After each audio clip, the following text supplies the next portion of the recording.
ప్రభువైన యేసు క్రీస్తు నామంలో మీ అందరికీ శుభాభివందనములండి.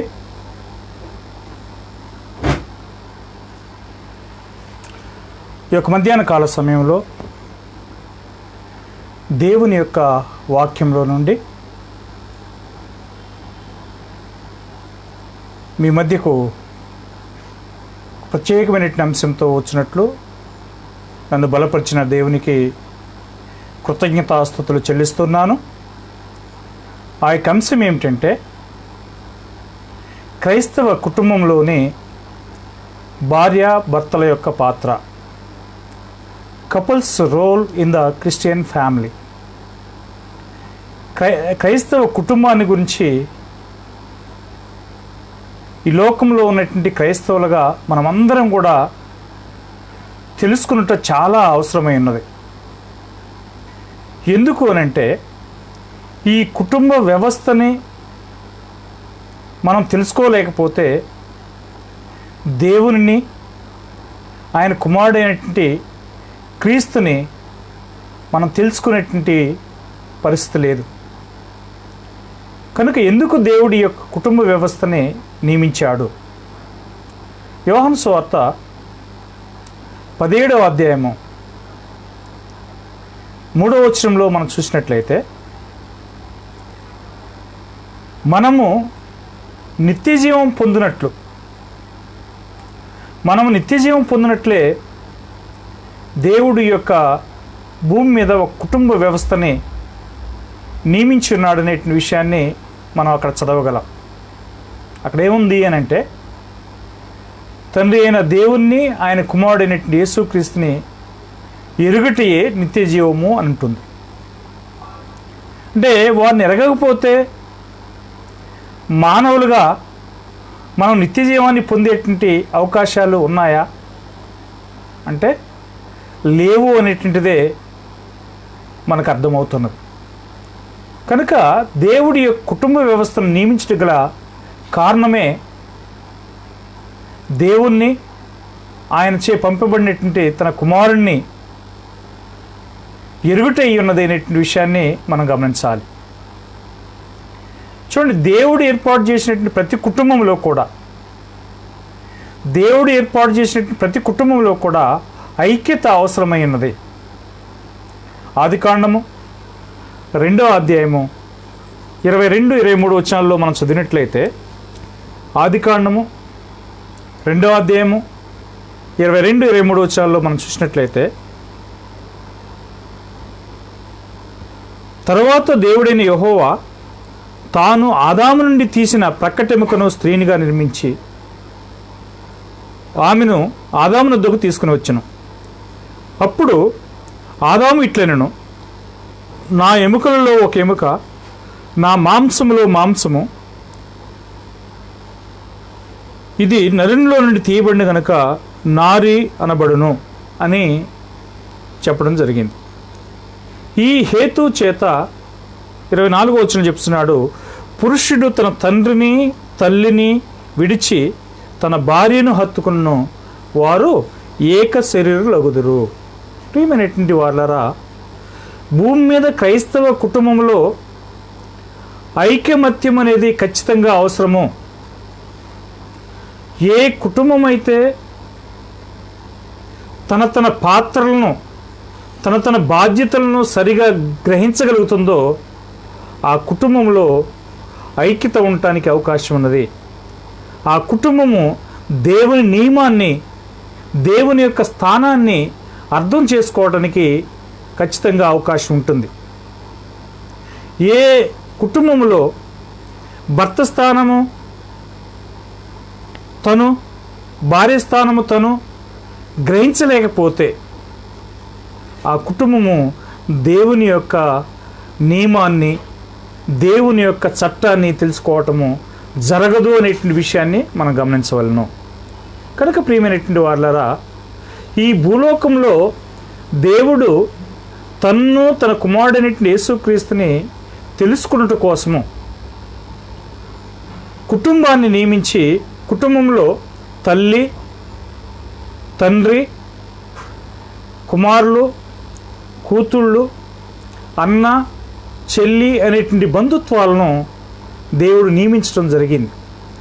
ఈ బంధుత్వాలను మనం ఎప్పుడైతే గౌరవిస్తామో, ఈ బంధుత్వాలను ఎప్పుడైతే మనము బంధుత్వాలకు ఎప్పుడైతే మనం విలువిస్తామో, అప్పుడు దేవుని యొక్క నియమాన్ని, దేవుని యొక్క బాధ్యత, దేవుని యొక్క స్థానాన్ని మనము ఖచ్చితంగా గ్రహించగలము అనేటువంటి విషయము బైబిల్లో మనకు చాలా స్పష్టంగా చెప్తున్నది.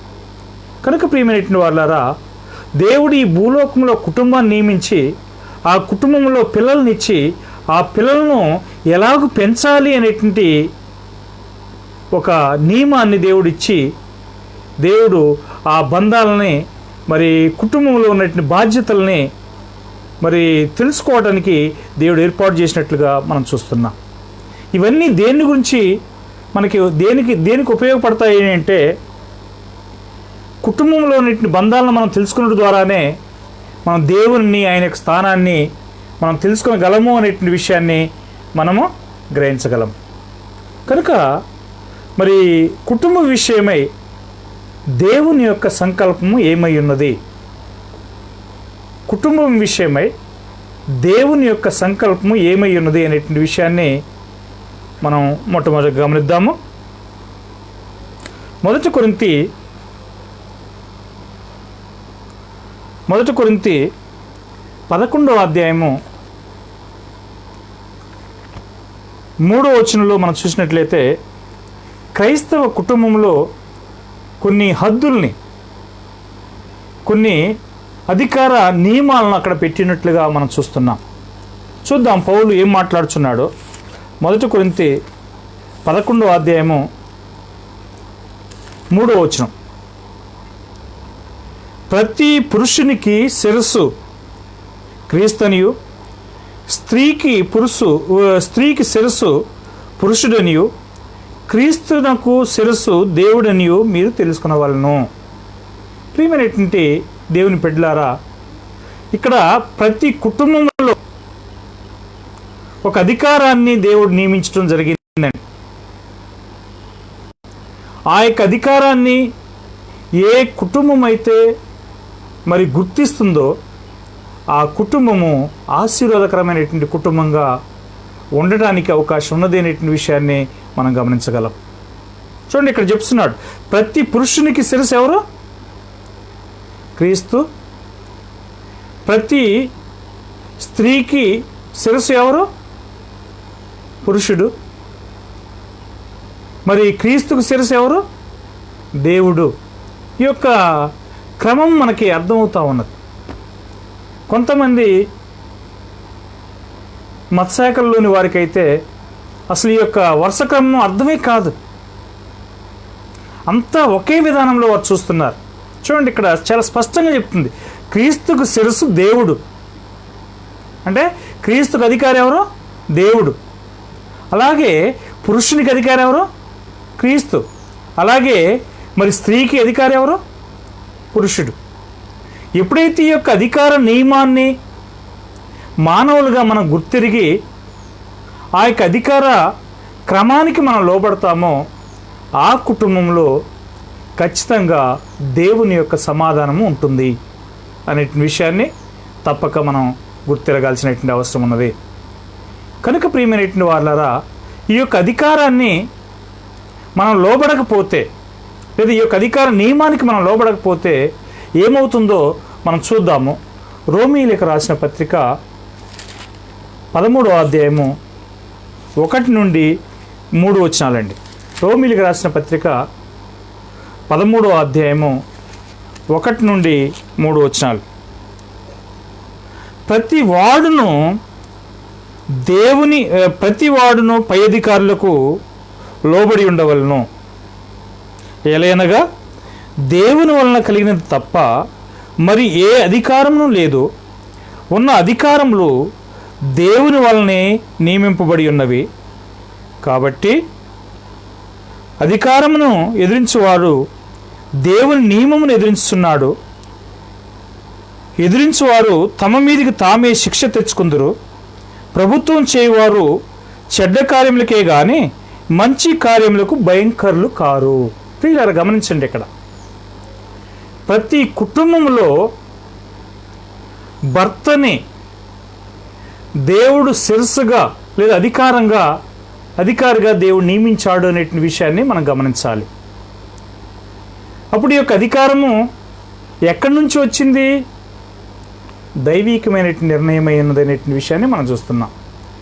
ఈరోజు అనేక కుటుంబాల్లో స్త్రీలు తమ భర్తలను యజమానులుగా చూస్తున్నారా? తమ భర్త తనకు శిరస్సు అయి ఉన్నారని చెప్పి భావిస్తున్నారా? ఒకసారి ఆలోచన చేయండి.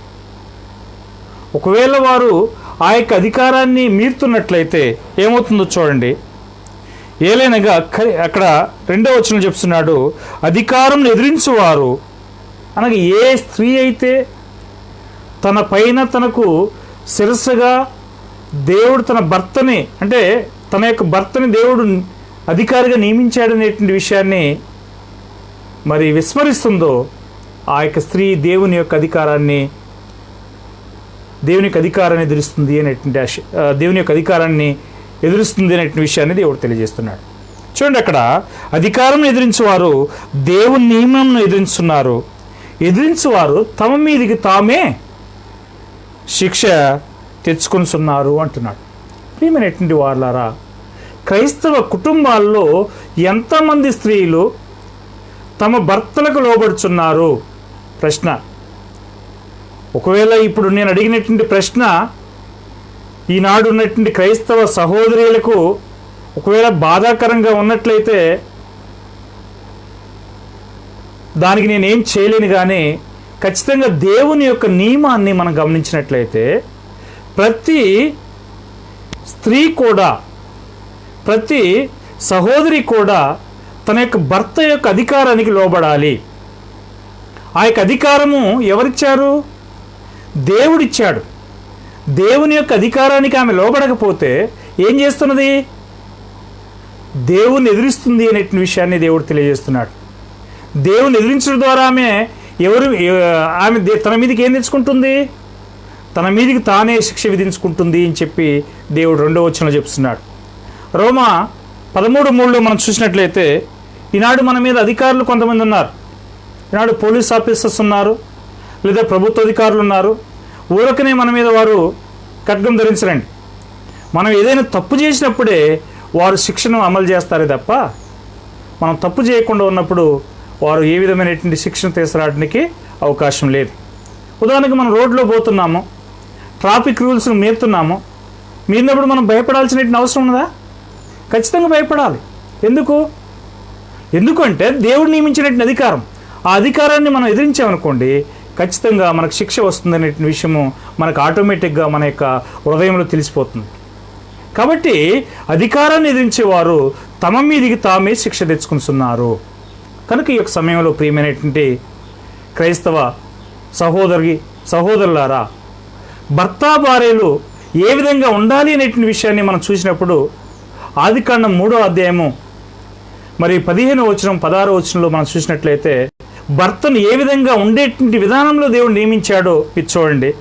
ఆదికాండం 3వ అధ్యాయము 15-16 వచనాలు.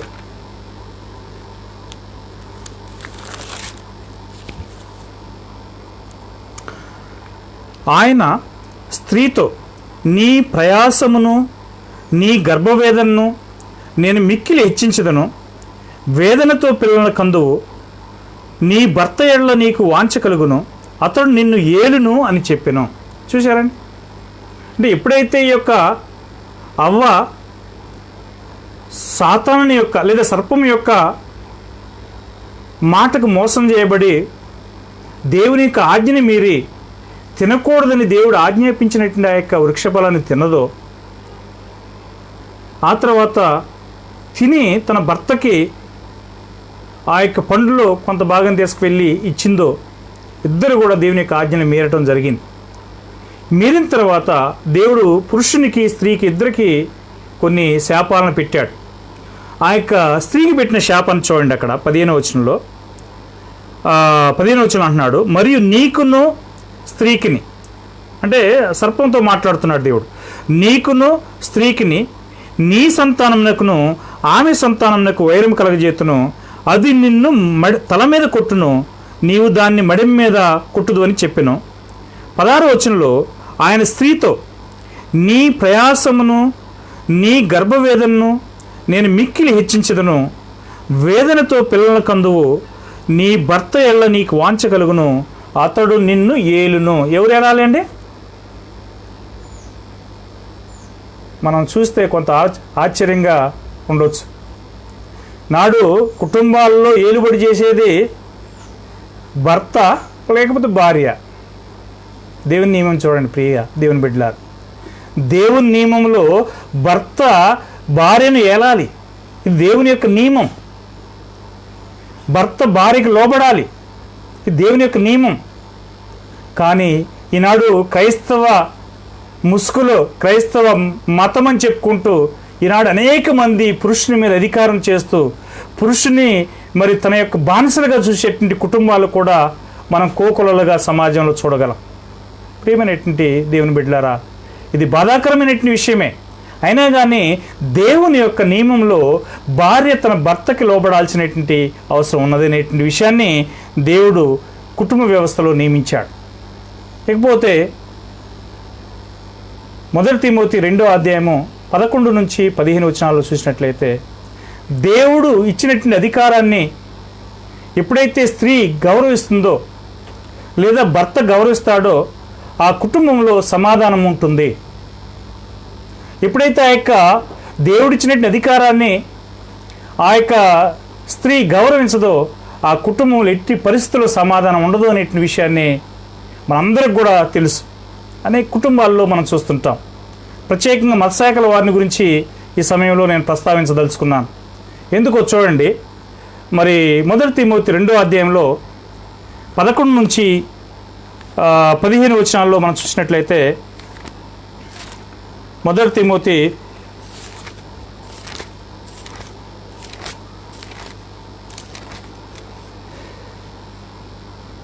2వ అధ్యాయము 11 నుంచి 15 వచనాల్లో, స్త్రీలు మౌనంగా ఉండి సంపూర్ణ విధేయతతో నేర్చుకునవలను. ఎక్కడండి? స్త్రీలు మౌనంగా ఉండి ఏ విధంగా నేర్చుకోవాలి? సంపూర్ణ విధేయతతో నేర్చుకునవలను. అంటే వారు ఏం చేయకూడదు?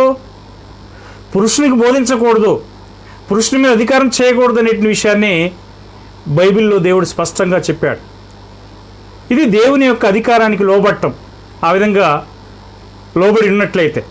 కానీ ఈరోజు ఎంతమంది మరి మీడియాలలో, ఫేస్బుక్ల్లో, యూట్యూబుల్లో లేదా పెద్ద పెద్ద వేదికల మీద పురుషునికి బోధించకుండా ఉంటున్నారు? వారు నిజంగా దేవుని యొక్క నియమానికి లోబడుతున్నారా? చూడండి అక్కడ ఏమంటున్నాడు. అక్కడ 11వ వచనంలో, స్త్రీలు మౌనంగా ఉండి సంపూర్ణ విధేయతతో నేర్చుకునే వాళ్ళను, స్త్రీలు మౌనంగా ఉండవలసిందే కానీ ఉపదేశించటకైను పురుషుని మీద అధికారం చేయటకైను ఆమెకు సెలవివ్వను. చూసారా? క్రైస్తవ కుటుంబంలో దేవుడు ఇచ్చినటువంటి నియమాన్ని గమనించండి. పురుషునికి బోధించడానికి, పురుషుని మీద అధికారం చేయటానికి కూడా స్త్రీకి నేను అవకాశం ఇవ్వట్లేదు అని అంటున్నాడు. కానీ ఈరోజు మరి అనేక మంది మతశాఖల్లో మరి స్త్రీలు ఏం చేస్తున్నారండి? ప్రవక్త్రులు అని చెప్పుకుంటున్నారు, లేదా పాస్టర్స్ అని చెప్పుకుంటున్నారు, వేదికలెక్కి ప్రసంగాలు బోధిస్తున్నారు. చూసారా ఎంత అవమానమైనటువంటి కార్యం అది. దేవుని నియమాన్ని ఎదిరించి ఏ విధంగా దేవుని యొక్క అధికారాన్ని గుంజుకుంటున్నారో చూస్తున్నారా? దాన్ని ఏమంటాడు? యుసర్ప్ అని అంటాడు. అంటే పురుషుని యొక్క అధికారాన్ని గుంజుకోవటం. చూడండి అక్కడ ఏమన్నాడంటే, స్త్రీ మౌనంగా ఉండవలసిందే కానీ ఆమె పురుషునికి బోధించటకైను ఉపదేశించటకైను పురుషుని మీద అధికారం చేయటకైనా నేను ఆమెకు సెలవు ఇవ్వను. ఎందుకు ఇవ్వడట? చూడండి 13వ వచనంలో, మొదట ఆదామును తర్వాత అవ్వయు నిర్మింపబడి కారా? సరే, మొట్టమొదటి నిర్మించబడింది ఎవరు? మొదట నిర్మించబడింది ఆదాము, తర్వాత నిర్మించబడింది అవ్వ. కానీ మొదట మోసపరచబడింది ఎవరు? అవ్వ. తర్వాత ఇక్కడ చూడండి, అక్కడ కింద 14వ వచనంలో, మరియు ఆదాము మోసపరచబడలేదు కానీ స్త్రీ మోసపరచబడి అపరాధంలో పడెను. ఈ కారణాన్ని బట్టి స్త్రీలకి ఒక పురుషుని మీద అధికారం చేయడానికో లేదా పురుషునికి బోధించడానికో నేను అనుమతి ఇవ్వను అని అంటున్నాడు. మరి అలాగైతే క్రైస్తవ స్త్రీలు అసలు మరి నేర్చుకోవడం ఎలాగో, లేదా అసలు ఏమీ బోధించకూడదా అనేటువంటి ప్రశ్న మనకు రావచ్చు. చెప్తాను, అది కూడా మనం ఆలోచన చేద్దాం. స్త్రీలు బోధించవచ్చా, బోధించకూడదా, ఒకవేళ బోధిస్తే ఎవరికి బోధించాలనే విషయాలు కూడా మనం చూద్దాం. మనం చూసినట్లయితే ఇక్కడ 15వ వచనంలో అయినను వారు స్వస్థ బుద్ధి కలిగి విశ్వాస ప్రేమ పరిశుద్ధతల యందు నిలకడగా ఉండిన ఎడల శిశు ప్రసూతి ద్వారా ఆమె రక్షింపబడును. అంటే అర్థం ఏంటి? అనేక మంది బోధిస్తున్నారు ఆమె ప్రసవం ద్వారా మాత్రమే రక్షణ పొందుతుంది అని చెప్పి అనేక మంది బోధిస్తున్నారు. అంటే మరి గర్భఫలాలు లేనటువంటి స్త్రీని గురించి ఏంటి? ఆమెకు రక్షణ లేదని అర్థమా? అది కానే కాదు. ఇది క్రీస్తుని గురించినటువంటి భాగాన్ని మనం చూస్తున్నాం. క్రీస్తు యొక్క భూమి మీదకి స్త్రీ గర్భం ద్వారా వచ్చాడు కాబట్టి ఆ యొక్క క్రీస్తు ద్వారానే ఒక స్త్రీకి లేదా ఒక పురుషునికి రక్షణ ఉందనే అంశాన్ని ఇక్కడ ప్రస్తావిస్తూ పౌలు చెప్తున్నాడే కానీ ఒక స్త్రీ రక్షణ పొందాలంటే ఆమె ఖచ్చితంగా పిల్లలను కని తీరాల్సిందే అనేటువంటి భావన కాదండి. కనుక ప్రియమైనటువంటి వాళ్ళరా, ఒక స్త్రీ ఏం చేయాలి అంటే ఎట్టి పరిస్థితుల్లో కూడా పురుషుని మీద అధికారం చేయటానికి కానీ పురుషునికి బోధించడానికి కానీ ఆమెకు నేను సెలవు ఇవ్వను. ఒకవేళ ఆమె ఏదైనా నేర్చుకోవాలంటే ఏం చేయాలి మనం చూద్దాం. 1 కొరింథీ 7వ అధ్యాయము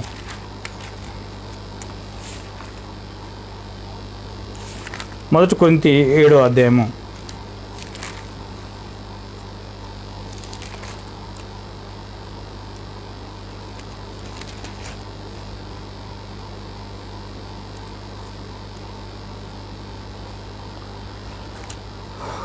14వ అధ్యాయం 1 కొరింథీ 14వ అధ్యాయము 34వ వచనము 35వ వచనం. స్త్రీలు సంఘములో మౌనంగా ఉండవలను, వారు లోబడి ఉండవలసిందే కానీ మాట్లాడుటకు వారికి సెలవు లేదు, ఇలాగ ధర్మశాస్త్రం కూడా చెప్తున్నది. అంటే కొంతమంది ఈ యొక్క పాయింట్ని బట్టి ఏమని ఉపయోగిస్తున్నారంటే స్త్రీ సంఘంలోనే కదా మౌనంగా ఉండాలి, మిగతా స్థలాల్లో మౌనంగా ఉండవని చెప్పలేదు కదా అని అంటున్నారు. అలాగా 1 తిమోతిలో మనం చూసాం కదా, అక్కడ సంఘంలో ఉన్నటువంటి పరిస్థితి కాదు ఆయన చెప్పింది. అక్కడ బాహ్య ప్రపంచంలో స్త్రీ ఏ విధంగా ఉండకూడదో, ఏ విధంగా ఉండాలనో అనేటువంటి విషయాలను 9 నుంచి కింద వచనాల్లో బోధించుకుంటూ వస్తుంటాడు. కాబట్టి ఇక్కడ మరి ఒక స్త్రీ ఏ విధంగా ఉండాలనేటువంటి విషయాన్ని గురించి, మరి ఇక్కడ సంఘంలో ఎలాగుండాలనే దాని గురించి ఇక్కడ మాట్లాడిన తర్వాత ఈ విషయాన్ని కూడా, ఇదే విషయాన్ని ధర్మశాస్త్రం కూడా ప్రస్తావిస్తుంది అని చెప్పి పౌలు గారు చెప్పడం జరిగింది. కనుక ప్రియమైనటువంటి వాళ్ళారా, క్రైస్తవ కుటుంబంలో భర్త మరియు భార్యలు దేవుడు వారికి ఇచ్చినటువంటి బాధ్యతలను, దేవుడు వారికి ఇచ్చినటువంటి విలువలను వారు గౌరవించినటువంటి సందర్భంలోనే వారి కుటుంబం అనేది ఆశీర్వాదకరంగా ఉండటానికి అవకాశం ఉంది. వారి కుటుంబంలో ఉన్నటువంటి పిల్లలు కూడా మరి దైవికమైనటువంటి పిల్లలుగా వారు రూపించడానికి అవకాశం ఉంది. లేని ఎడల మరి ఆ కుటుంబంలో దేవుని యొక్క ఆశీర్వాదానికి అవకాశం లేదు అనేటువంటి విషయాన్ని మనం గమనించాలి. కనుక ప్రియమైనటువంటి వాళ్ళారా, మనము ఈ లోకంలో లేదా క్రైస్తవ లోకంలో లేదా క్రైస్తవ కుటుంబంగా మనము ఇతరులకు మాదిరికరంగా ఉండాల్సినటువంటి వారమై ఉన్నాం. చూడండి, ఈ యొక్క భర్త భార్య యొక్క బంధాన్ని ఆయన ఎఫెసీ పత్రికలో మాట్లాడుతూ ఎఫెసీ 5వ అధ్యాయం 32వ వచనంలో మరి అనేక వచనాలకు ముందుగా మాట్లాడిన తర్వాత ఏం మాట్లాడుతున్నాడంటే 32వ వచనంలో ఈ యొక్క బంధాన్ని మనం అర్థం చేసుకోవటం కోసం, చూడండి అక్కడ సంఘాన్ని అర్థం చేసుకోవటం కోసం ఈ యొక్క బంధాలను ఇచ్చానని చెప్పి మాట్లాడుతున్నాడు. ఎఫెసీ 5వ అధ్యాయం 32వ వచనం. ఈ మర్మం గొప్పది, అయితే నేను క్రీస్తుని గూర్చి సంఘమును గూర్చి చెప్తున్నాను. ఏ మర్మాన్ని గురించి చెప్తున్నాడండి? ఒక కుటుంబంలో భర్త యొక్క భార్య యొక్క బాధ్యతలు, వారి యొక్క విలువలను గురించి మాట్లాడిన తర్వాత ఈ యొక్క మర్మం అనేది, ఏది భర్త భార్యల మధ్య ఉన్నటువంటి మర్మం అనేది మరి సంఘాన్ని గూర్చి క్రీస్తుని గురించి చెప్తున్నానని చెప్పి మాట్లాడటం జరిగింది. చూసారా? అంటే ఈ యొక్క క్రైస్తవ భర్త భార్యకును క్రీస్తుకును సంఘానికి రిలేషన్ ఎలా ఉన్నదో మీరు చూడండి. పై వచనాల్లో చూడండి. ఇక్కడ మీరు చూసినట్లయితే 22వ వచనం నుంచి ఎఫెసీ 5:22 నుంచి 24వ వచనంలో మనం చూసినట్లయితే, స్త్రీలారా ప్రభువునకు వలె మీ సొంత పురుషులకు లోబడియుండుడి, క్రీస్తు సంగమునకు శిరసయ్యునులాగన పురుషుడు భార్యకు శిరసయ్యున్నాడు, క్రీస్తే శరీరమునకు రక్షకుడై ఉన్నాడు. సంఘము క్రీస్తుకు లోబడినట్లుగా భార్యలు కూడా ప్రతి విషయంలోనూ తమ పురుషులకు లోబడి ఉండవలను. ప్రియమైనటువంటి నా యొక్క సహోదరి సహోదరులారా గమనించండి. ఇక్కడ సహోదరీలు లేదా స్త్రీలు ఏం చేయాలట? ప్రభువునకు వలె, ఏ విధంగా క్రీస్తుకు లేదా ప్రభువునకు ఏ విధంగా లోబడతారో అటువలనే మీ సొంత పురుషులకు లోబడి ఉండుడి. ఎవరికి లోబడాలా? సొంత పురుషులకు. సొంత పురుషులు అంటే ఎవరు? తండ్రి, అన్నయ్య, లేదా పెదనాన్న, లేదా మేనమామ, వీళ్ళ కాదు. ఎప్పుడైతే నీవు వివాహంలో జత చేయబడతావో అప్పుడుతో మిగతా తల్లి, తండ్రి కానీ, ఆ అన్నయ్య కానీ, పెదనాన్న కానీ, తమ్ముడు కానీ పరాయి వాళ్లే. నీకు సొంత పురుషుడు ఎవరు అంటే నీ యొక్క భర్త మాత్రమే. అందుకని దేవుడు ఏమన్నాడు? నీ ప్రభువునకు వలె మీ సొంత పురుషులకు లోబడి ఉండుడి, క్రీస్తు సంగమునకు శిరసయ్యునులాగున పురుషుడు భార్యకు శిరసయ్యున్నాడు. సంగమునకు అధికారి ఎవరండి? సంగమునకు అధికారి క్రీస్తు. అలాగే భార్యకు అధికారి ఎవరు? భార్యకు అధికారి పురుషుడు లేదా భర్త. కానీ ఎంతమంది కుటుంబాల్లో భార్యలు నా యొక్క భర్త నాకు అధికారి, నా భర్త నాకు శిరస్సు అనేటువంటి ఒక భావనతో ఈనాటి క్రైస్తవ సహోదరీలు నడుచుకుంటున్నారు. ఆలోచించవలసినటువంటి వారమై ఉన్నాం. ఆ విధంగా లేనటువంటి కుటుంబంలో దేవుని యొక్క సమాధానం ఉంటుందా? ప్రియమైనటువంటి సహోదరీలారా గమనించండి. నేను నా యొక్క భర్తకు లోబడాల్సినటువంటి అవసరం లేదు అని చెప్పి ఏ సహోదరి అయితే తన యొక్క హృదయంలో ఆలోచన చేస్తుందో ఆ యొక్క సహోదరికి దేవుని యొక్క దీవెనలు ఇట్టి పరిస్థితుల్లో లేవని గమనించాల్సినటువంటి అవసరం ఉన్నది. కనుక ప్రియమైనటువంటి వారులారా, కొత్త నిబంధనలో స్త్రీలు ఖచ్చితంగా ప్రభువుకి ఏ విధంగా లోబడాలనో అలాగే తన సొంత భర్తకు లోబడి తీరాల్సిందే అనేటువంటి విషయాన్ని చాలా స్పష్టంగా పౌలు గారు ఇక్కడ మాట్లాడటం జరిగింది. కానీ సాధారణంగా లోకములు ఈనాడు స్త్రీలు ఏమనుకుంటున్నారో తెలుసా? మేము పురుషుల కంటే ఏమాత్రం కూడా తీసిపోలేదు, మేము అన్ని విషయాల్లో పురుషులతో సమానమే అని చెప్పేటి భావనతో ఈనాడు సమాజం ముందుకు పోతుంది. చూడండి, ఇంకా ప్రభుత్వ చట్టాల్లో మీరు చూసినట్లయితే 50% రిజర్వేషన్స్ అని చెప్పి, లేదా 33% రిజర్వేషన్స్ అని చెప్పి ఈ విధంగా హక్కుల కోసం పోరాటం చేస్తున్నారు. కానీ దేవుని యొక్క నియమం చూడండి, ఎప్పుడు కూడా స్త్రీ పురుషుని యొక్క అధికారం కిందనే లోబడి ఉండాలనే విషయాన్ని దేవుడు తెలియజేస్తున్నాడు. అది క్రైస్తవ విధేయత కలిగినటువంటి స్త్రీ యొక్క బాధ్యతగా దేవుడు నియమించినట్లుగా మనం చూస్తున్నాం. కానీ ప్రియమైనటువంటి వాళ్ళారా, ఇప్పుడు ఆ విధమైనటువంటి పరిస్థితుల్లో నేటి సమాజంలో ఉన్నటువంటి స్త్రీలు లేరు. మరి వారి వల్లే క్రైస్తవ సహోదరులు ఉండాలనా? వారి వల్లే మేము కూడా ఎందుకు తక్కువ అని చెప్పి ఏమైనా భావంతో వారి వల్లే భావించాల్సిన అవసరం ఉన్నదా? ఖచ్చితంగా తప్పండి. ఎందుకు అంటే కొలస్సీలకు రాసిన పత్రిక 3వ అధ్యాయం 18వ వచనాన్ని మనం చూసినట్లయితే, అలాంటి వారు ఎప్పుడైతే తమ భర్తకు లోబట్టలేదో వారు దేవుని యొక్క అధికారాన్ని మీరుస్తున్నారనే విషయాన్ని గమనించాల్సినటువంటి అవసరం ఉన్నది. చూడండి, కొలస్సీ 3:18లో చూసినట్లయితే, అప్పుడు తమ యొక్క భర్తలకు వారు లోబడుట, తమ స్వపురుషులకు వారు లోబడుట చాలా శ్రేష్టమైనటువంటి ఒక కార్యంగా దేవుడు చెప్తూ వస్తున్నాడు. కనుక ప్రియమైనటువంటి నా యొక్క సహోదరులారా, అలాగని చెప్పి క్రైస్తవ సహోదరులు అసలు బోధించలేకూడదని చెప్పి నేను చెప్పరాలేదండి. వారు బోధించవచ్చు. ఎవరికి బోధించాలి, ఏ విధంగా దేవుని యొక్క పనిలో సహాయపడాలి అనే విషయాలు కొద్దిసేపు మనం పరిశీలన చేద్దాం. చూడండి, ఇక్కడ ఎవరికి వారు బోధించవచ్చో చూడండి. తీతు పత్రిక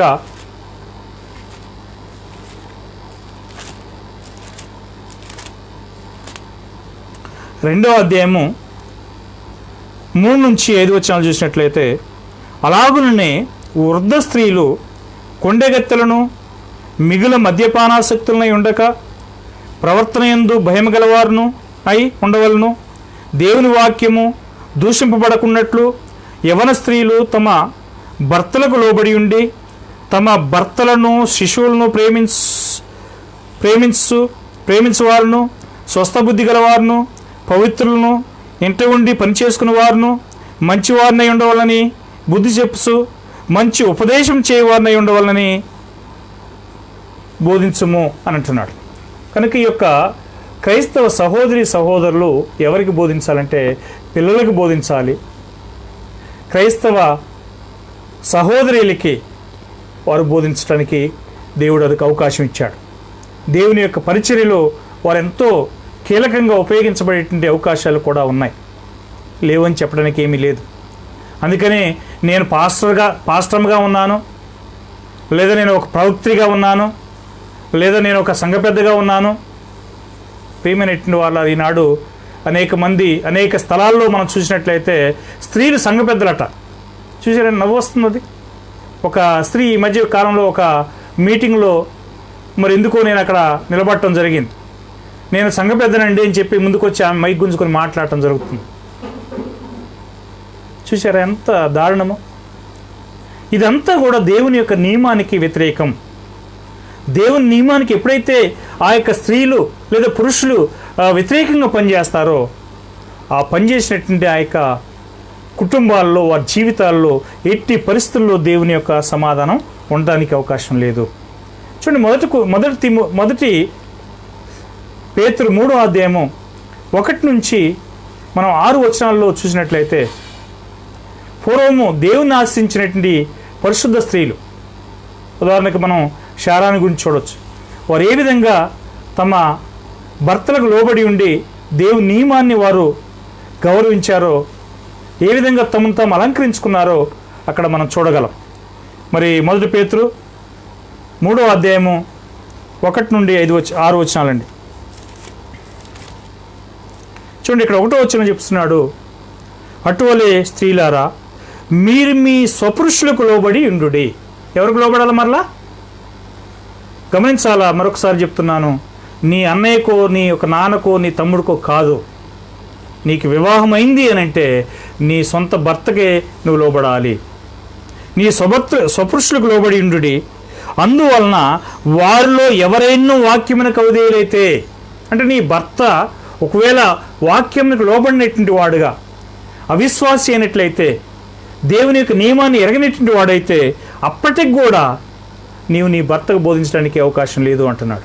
చూడండి, అక్కడ వారికి ఏ విధంగా మరి వారు క్రైస్తవులు అవుతారు. చూడండి, ఎవరైనా వాక్యమునకు అవిధేయులైతే వారు భయముతో కూడిన మీ పవిత్ర ప్రవర్తనను చూసి వాక్యము లేకుండానే తమ భార్యల నడవడి వలన రాబట్టవచ్చును. వాక్యం లేకుండానే అంటే నువ్వు బోధించకుండానే, అంటే స్త్రీ బోధించకుండానే భర్త తన భార్య యొక్క పవిత్రమైనటువంటి ప్రవర్తనను చూసి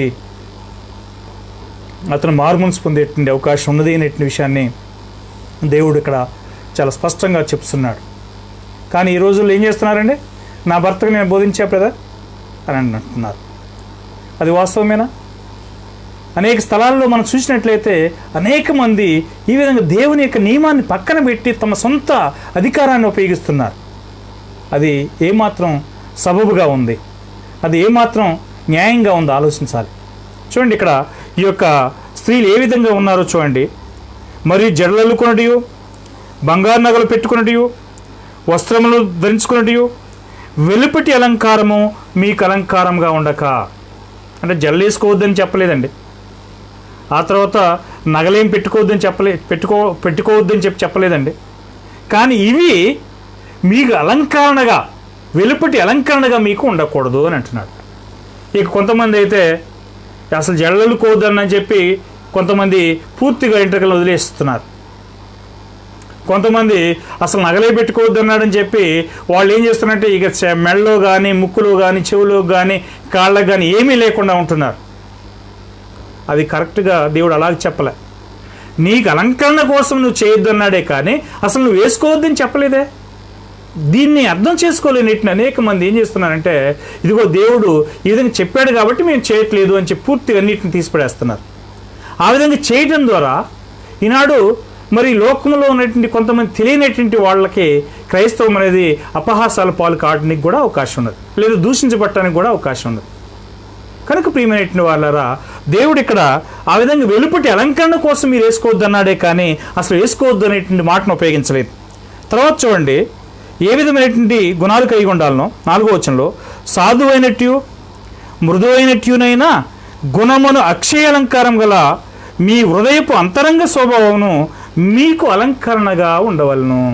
ఏ విధంగా ఉండాలట చూడండి అక్కడ మరొకసారి, సాధు అయినట్టు మృదువైనట్టు గుణమనేటిని అక్షయ అలంకరణ. అక్షయం అంటే నశించిపోయినటువంటి అలంకరణ మీకు అంతరంగ స్వభావం ముందు అలంకరణగా ఉండాలి, కానీ మీకు వెలుపటి అలంకరణగా ఉండకూడదు అని చెప్పి క్రైస్తవ సహోదరులకి దేవుడు ఇక్కడ హెచ్చరిక చేయటం జరిగింది. అలాగే 5వ వచనంలో మనం చూసినట్లయితే, పూర్వం దేవుని ఆశ్రయించినటువంటి పరిశుద్ధ స్త్రీలు ఏ విధంగా ఉన్నారు చూడండి, తమ స్వపురుషులకు లోబడి ఉండట చేత తమ్మును తాము అలంకరించుకున్నది. ఇక్కడ మనం చూడొచ్చు, అనేక మందిని చూడొచ్చు. శారాను చూడొచ్చు, రాహేల్ని చూడొచ్చు, ఆ తర్వాత లేయాని చూడొచ్చు, ఆ తర్వాత ఇంకా హన్నాను చూడొచ్చు, ఇంకా మరి రూతుని చూడొచ్చు, నయోముని చూడొచ్చు. అనేక మంది పరిశుద్ధ స్త్రీలు ఉన్నారు. వీరు ఏ విధంగా ఉండి ఉంటారు అనే విషయాన్ని దేవుడు ఇక్కడ చెప్తున్నా అంటే, తమ భర్తలకు లోబడి ఉండడం ద్వారా తమ్మును తాము అలంకరించుకున్నారు అని చెప్పబడింది. వాళ్ళు ప్రత్యేకంగా శారా యొక్క మాట ప్రస్తావన తీసుకొస్తున్నాడు. 6వ వచనం చూడండి, ఆ ప్రకారము శారా అబ్రహామును యజమానుని పిలుస్తూ అతనికి లోబడి ఉండెను. మీరును యోగ్యముగా నడుచుకుని ఏ భయమునకు బెదరకి ఉన్న ఎడల ఆమెకు పిల్లలగుదురు. శారా తన భర్తను ఏమన్నదండి? యజమానుడు అని అన్నది. యజమానుడు అంటే అర్థం ఏంటి? యజమానుడు అని అంటే తనకు మరి తన యొక్క హక్కుదారుడు, లేదా తనను సొంతం చేసుకునేటువంటి వాడు అని అర్థం. మరి ఈనాడు సహోదరులు ఎంతమంది తమ కుటుంబాల్లో భర్తలను యజమానుడిగా భావించి నడుచుకుంటున్నారు? ఆలోచించాల్సినటువంటి అవసరం ఉంది. దేవుడు ఏం చెప్తున్నాడు ఇక్కడ? సహోదరులు ఏం చేయాలంటే తమ సొంత భర్తలను యజమానులుగా భావించాల్సినటువంటి అవసరం ఉంది. యజమానుడు అంటే తనకు ఆ యొక్క హక్కుదారుడు, నా మీద ఆయనకు సర్వహక్కులు ఉన్నాయనేటువంటి భావన వ్యక్తపరచడం అన్నమాట. మీరు ఆ విధమైనటువంటి భావంతో నడుచుకున్నప్పుడే ఆ యొక్క సహోదరి అంటే శారాకు మీరు పిల్లలగుదురు అని అంటున్నాడు.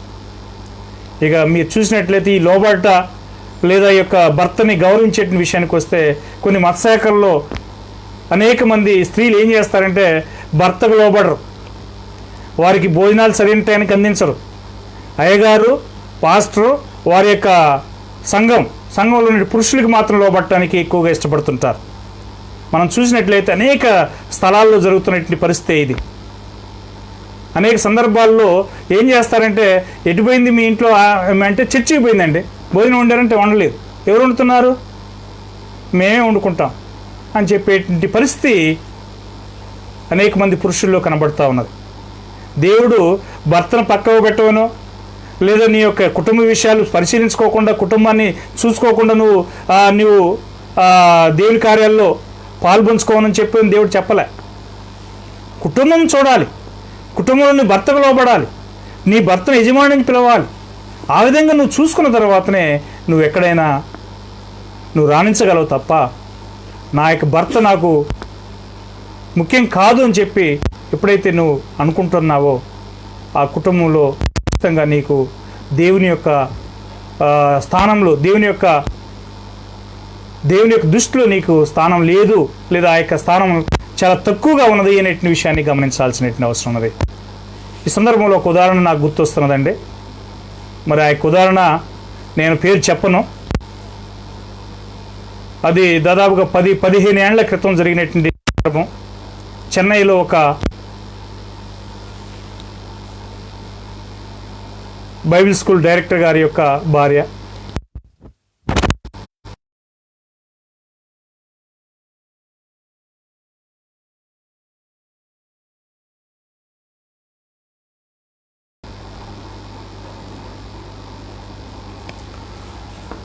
ఏం జరిగింది అంటే, ఒకానొక సందర్భంలో ఒక ఇద్దరు సహోదరులు ఆ యొక్క సేవకుని ఇంటికి పోవటం జరిగింది. ఆ సమయంలో నేను వారితో వెళ్ళడం జరిగింది. బ్రదర్స్ ఏంది ఈ మధ్య మా ఇంటికి రావట్లేదు అని చెప్పి ఆ యొక్క సేవకుని యొక్క భార్య మిగతా సహోదరుల్ని అడగడం జరిగింది. ఎక్కడ సహోదరి, ఈ మధ్యకాలంలో బ్రదర్ మమ్మల్ని పట్టించుకోవట్లేదు, మమ్మల్ని అసలు దగ్గర పిలవట్లేదు, చేరనీయట్లేదు అని చెప్పి ఆ యొక్క సహోదరులు ఆ యొక్క సేవకుని యొక్క భార్యతో చెప్పడం జరిగింది. ఎప్పుడైతే వారు ఈ మాట చెప్పారో ఆమె అన్నది, వాడితో ఏముంది బ్రదర్ కోతోడు. గమనించాల, నేను ఈరోజు అబద్ధం చెప్తున్నానని అనుకో దయచేసి, ఇది వాస్తవము. నేను నా సేవలో ఉన్నటువంటి వాస్తవం. ఒక క్రీస్తు సంఘ సహోదరుని యొక్క భార్య లేదా సేవకుని యొక్క భార్య, వాడితో ఏముంది బ్రదర్ కోతోడు, వాడితో ఏముంది, మీరు రండి, మీకు కావాల్సినటువంటి కార్యాలు నేను చూస్తాను అని చెప్పి మాట్లాడటం జరిగింది. ఆ విధంగా ఆమె మాట్లాడినప్పుడు ఆమె యొక్క స్థానము దేవుని దృష్టిలో ఎంత దిగజారుడుతనానికి గురైందో ఆమె గ్రహించలేకపోయింది. కానీ లేఖనాలలో మనం చూసినట్లయితే ఆమె దేవుని స్థానంలో, దేవుని యొక్క దృష్టిలో ఏమాత్రం కూడా విలువలేనటువంటి ఒక మూర్ఖమైనటువంటి స్త్రీగా ఉన్నదనేటువంటి విషయాన్ని మనం గ్రహించాలి. ఈరోజు మత్స్యాకల్లో మరి ఏ విధంగా ఉన్నదనే విషయాన్ని మనం చూడగలం. ఇంకా మా అయ్యగారు వచ్చిందంటే ఇక అయ్యగారికి ఏదైనా చూసుకోవడానికి వారు సిద్ధమే. ఇక భర్త, పిల్లలు, కుటుంబం ఇవన్నీ పక్కన పెట్టేస్తారు. ఇది దేవుడు కోరుతున్నటువంటి నియమం అండి? ఆలోచించండి. ఈ విధంగా నేను మాట్లాడటం వల్ల మీలో కొంతమందికి బాధ కలగవచ్చు, కానీ దేవుని యొక్క నియమం మాత్రం ఇలా చేయకూడదు అనేటువంటిది అయి ఉన్నది అనేటువంటి విషయాన్ని గమనించాలి. కనుక ప్రియమైనటువంటి వాళ్ళరా, ఆనాడు శారా తన భర్తను యజమానుడు నుంచి పిలిచింది. ఇప్పుడు ఆమె యజమానుడు నుంచి పిలిచిందంటే కూడా మరి ఆమె యొక్క భర్త కూడా ఎంత ప్రేమ కలిగి నడుచుకుని ఉంటాడో మనం తర్వాత దాన్ని చూద్దాము, అది వేరే అంశం. అయితే ఈ సమయంలో స్త్రీలు సంఘములో దేవుని యొక్క పరిచర్యలో వారు ముందుకు సాగాల్సినటువంటి అవసరం ఉన్నది. వారు సాగొచ్చు, ఏమాత్రం కూడా ఆటంకాలు దేవుడు పెట్టలే. అందుకని మీరు మమ్మల్ని సేవ చేయొద్దంటారా, దేవునికి వాక్యం నేర్చుకోవద్దంటారా అని చెప్పి ఎవరైనా ప్రశ్నించవచ్చు.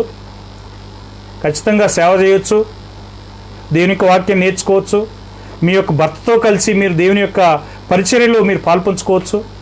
ఖచ్చితంగా దేవుని కార్యాలు మీరు ముందుండొచ్చు, నేను కాదని అంటలే.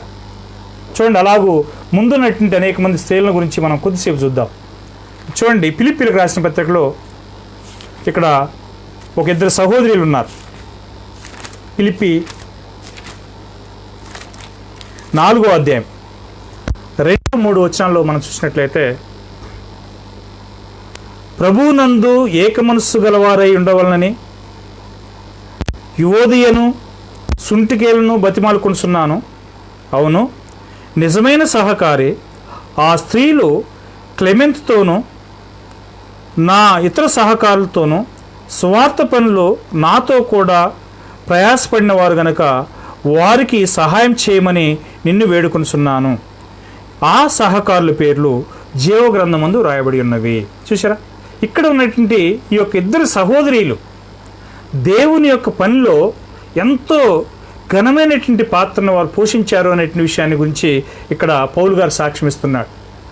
స్వార్థ పని చేయొద్దని నేను చెప్పట్లేదండి, స్త్రీలు చేయొచ్చు.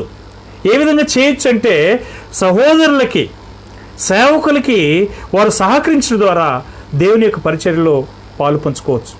అంతేగాని సేవకుని పక్కన పెట్టి నేను ప్రార్థన చేస్తానని చెప్పి లేవటము, సహోదరుని ప్రక్కన పెట్టి నేను వాక్యం చెప్తాను నిలిచి లేవటము, అదే సహోదరుని పక్కన పెట్టి నేను పాటలు పాడతాను మీరు వినండి బ్రదర్ అని చెప్పటము, ఇది క్రైస్తవ స్త్రీకి ఉండాల్సినటువంటి లక్షణాలు కావు.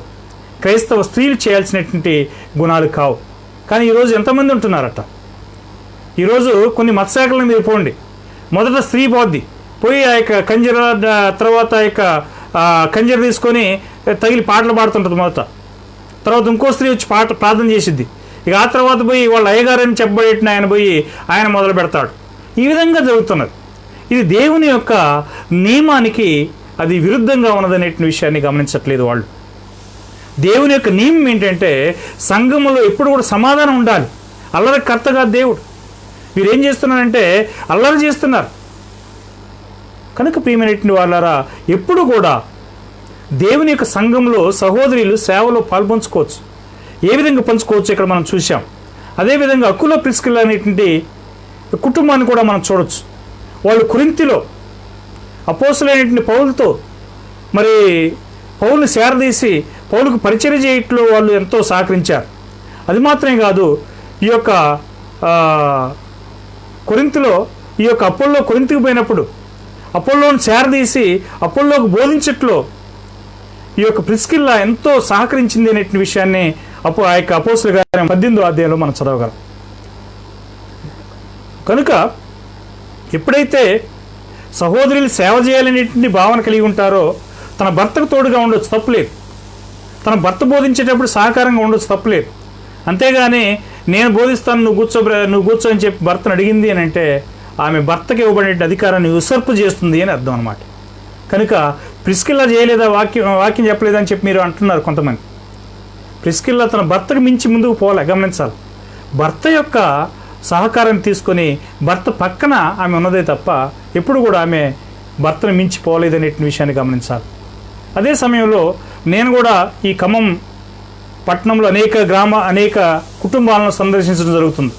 ఎక్కువగా నేను ఇతర సహోదరులు తీసుకుని పోవడం కంటే కూడా నా యొక్క భార్యను తీసుకుని పోవటం ఎక్కువగా ప్రాముఖ్యత ఇస్తుంటాను. ఎందుకు అనంటే కొన్ని కుటుంబాల్లోనికి మనం పోవాలి అని అంటే ఖచ్చితంగా స్త్రీలు అవసరమై ఉన్నదనే విషయాన్ని మనం గమనించాల్సిన అవసరం ఉన్నది. అలాగూ మొత్తం మంది పురుషులైపోయినట్లయితే కొన్ని కుటుంబాల్లో అభ్యంతర కారణాలు ఎదురయ్యే పరిస్థితి ఉన్నది. కాబట్టి స్త్రీలు సేవలో ఆ విధంగా భర్తతో సహకరించి సేవకు కుటుంబ దర్శనాలకు పోవడానికి ఎంతో సహకరిస్తారు. ఎంతో దేవుని యొక్క సంఘాలు ఎన్నో మరి కార్యాలలో వారు సహాయపడతారు అనే విషయాన్ని మనం గమనించవచ్చు. అదేవిధంగా మరి యొప్పేలో ఒక స్త్రీ కూడా ఉన్నది. అపోస్తలుల కార్యం 9వ అధ్యాయంలో అక్కడ దొర్క అనేటువంటి ఒక సహోదరి ఉన్నది. ఏం చేసిందో చూడండి. ఆమె చేసినటువంటి పరిచర్య ఏంటో చూడండి. అపోస్తలుల కార్యం 9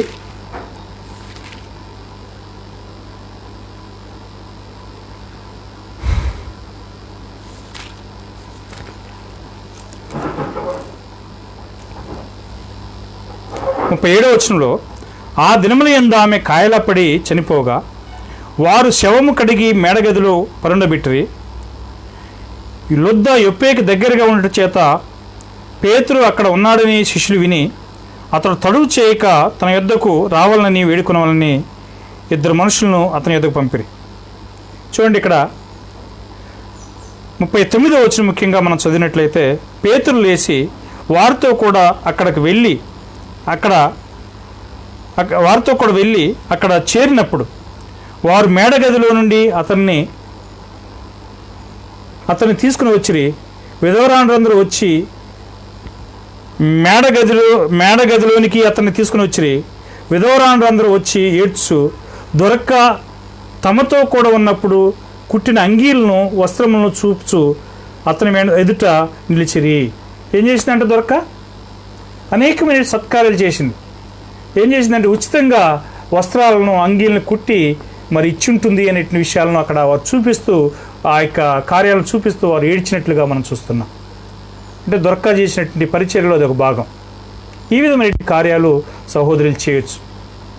ఇంతవరకు మనం స్త్రీల యొక్క పాత్రను గురించి చూసాం.